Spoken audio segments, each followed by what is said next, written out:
Bonjour la famille, vous savez, on a pour coutume de dire que ce ne sont pas aux parents d'enterrer les enfants, mais plutôt aux enfants d'enterrer leurs parents.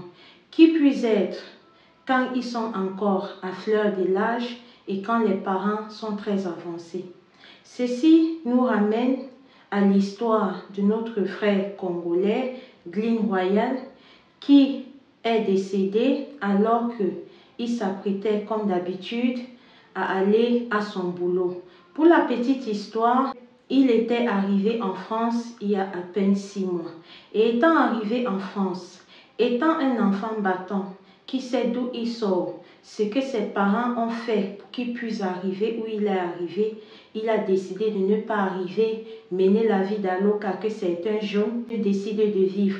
Il a décidé d'être conscient de son sort, conscient de savoir qu'il y a sa mère, ses proches au pays qui attendent de lui des résultats. Alors, dans cette logique-là, c'est comme ça que, pour ne pas que les dépenses puissent peser davantage sur sa mère qui, quand vous regardez sa photo, voilà, vous voyez que c'est une maman âgée qui a vraiment usé de toutes ses ressources pour investir sur son fils. Fils en qui elle a confiance, fils en qui elle sait comment elle est éduquée et fils en qui elle sait qu'il ne va jamais la laisser tomber. Donc, ayant investi comme ça sur son fils, pour se battre par tous les moyens pour l'envoyer en France, parce que notons que quand vous-même vous regardez la mère, c'est clair que c'est un peu comme nos parents à nous, ces parents-là qui ne dorment pas dans la richesse, ces parents-là qui ne dorment pas sur des lits en or, mais ces parents-là qui font partie de la catégorie des personnes qui se battent vraiment durement, très durement pour pouvoir réunir des fonds afin de mettre sur pied un projet. Donc, comme je vous disais tantôt, le frère arrivé, il était vraiment conscient d'où est-ce qu'il sortait. En plus de ses études, il s'est battu comme il pouvait pour pouvoir trouver un petit job d'à côté. Job dans lequel il prenait pour pouvoir gérer certaines de ses factures, pour pouvoir gérer son quotidien et aider un peu sa mère à son niveau. Donc, un jour, en se rendant à ce job-là, justement, il a été heurté par cette dame-là qui ne s'est pas arrêtée sur le moment. Alors, quand on a retrouvé le frère quelques heures plus tard, voilà, qui avait rap, bien évidemment, il fallait se poser la question du comment, du pourquoi est-ce que cela est arrivé. Vous savez, ici en Europe, sur certains principaux axes, voilà, routiers et tout ça, il y a toujours des caméras. C'est grâce à ces caméras-là qu'en menant les investigations, les policiers ont su ce qui s'est passé, donc ce que je viens de vous raconter.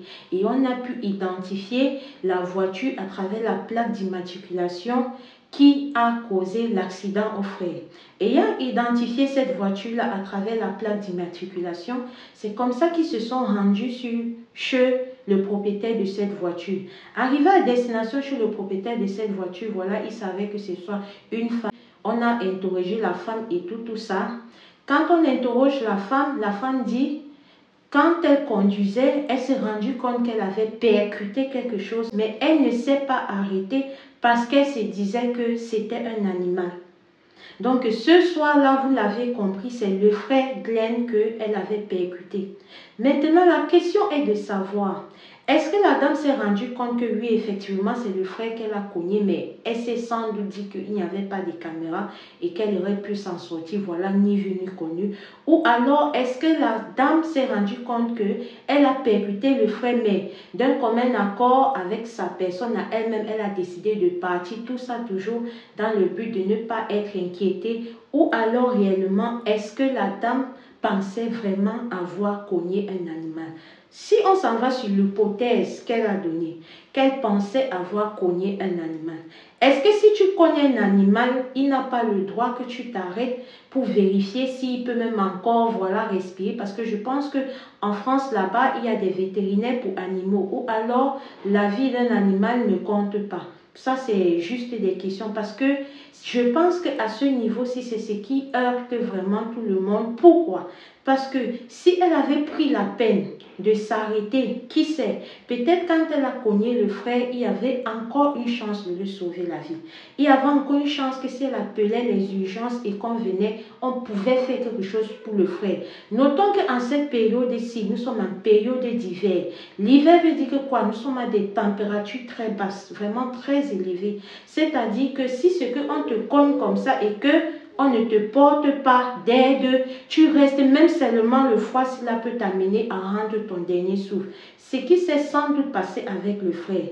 Je vous assure qu'au cours de l'enquête qui a été menée, voilà, on va pouvoir découvrir très exactement ce qui a enlevé le dernier souffle au frère. Mais avant d'en arriver là, nous avons la mère du frère qui demande votre support. La mère du frère a besoin de votre aide.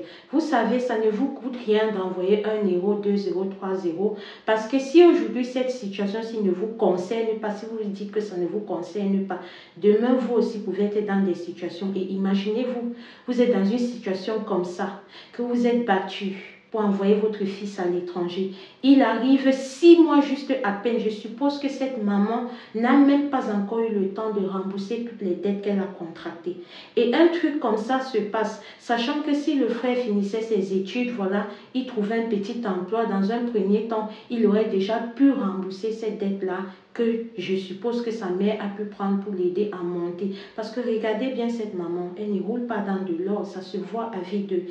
Donc si vous avez la possibilité de retirer juste 1 euro, 2 euros sur vos revenus, vraiment, on vous remercie pour ça. Le Seigneur vous le rendra au centuple. Parce que si nous sommes 100 personnes, 1000 personnes, 2000 personnes qui donnent seulement 2 euros, 1 euro, ça fait combien? Même si c'est 0 centime, ne sous-estimez pas donner. Alors, cette capture d'écran et cette vidéo qui vous présente le QR code qu'il faudrait scanner pour pouvoir aider cette maman-là vient de personnes crédibles. Je pense que vous êtes plusieurs. S'il y a une communauté congolaise qui me suit, vous êtes plusieurs à connaître le TikTok de cette dame.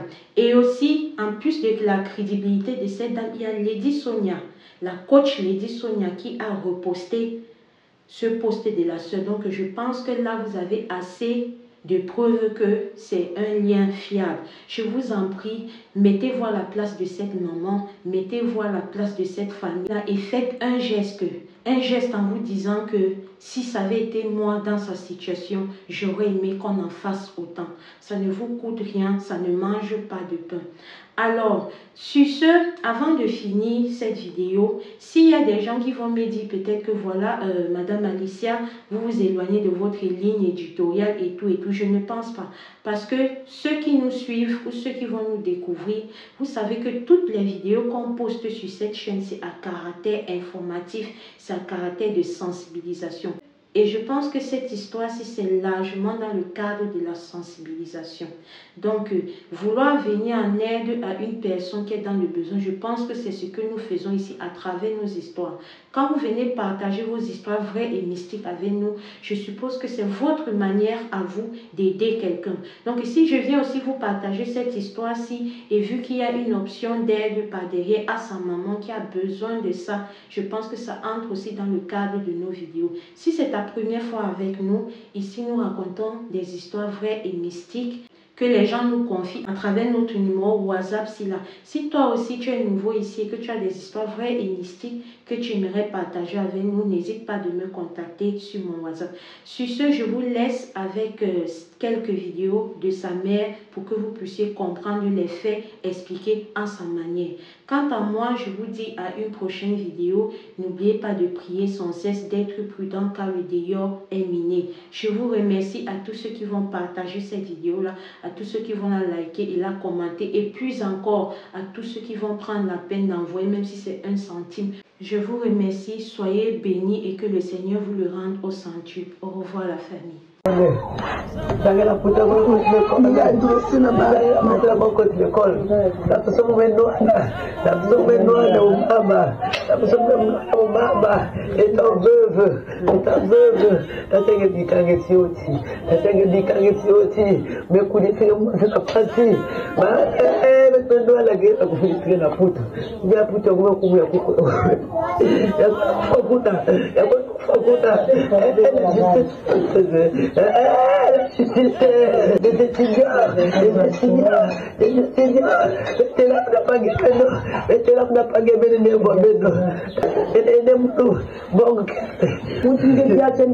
Aujourd'hui, le qui boulou, a comme Nyama, Nini, comment elle s'est transformée dans Nyama, un animal, elle a parlé de la déclaration, elle a 1m80, elle a déclaration, elle dit que non, vous me heurtez animal, comment se fait-il? Donc, comme il va mettre dans part, la justice soit faite pour Glenn Gontois. Nous demandons la justice, vraiment les étudiants, aidez-nous, parce qu'il a demandé que justice à Glenn Gontois, la diaspora congolaise, elle a demandé que justice, aidez-nous, comment on est heurté après la déclaration, il y a une déclaration, il y a un manifestation, il y a un mandat Niama. Comment? Après on a vu libérer dans 2 jours, elle me dit que Glenn a dit là, si aujourd'hui, il y a une Kangamaka, il y a une Moklas secours, parce que la réalité Glenn, il y a une travail en vie, aujourd'hui, parce qu'il a supplié que nous, venez nous en aide, parce qu'il a supplié que nous, les étudiants, aidez la maman, elle n'arrive pas à surmonter la douleur de Glenn, nous n'arrivons pas à surmonter la douleur de Glenn, aidez-nous s'il vous plaît, aidez-nous vraiment, la diaspora congolaise, je suis la sœur aînée de Glenn Gontois, venez nous en aide, je vous en prie, aidez-nous.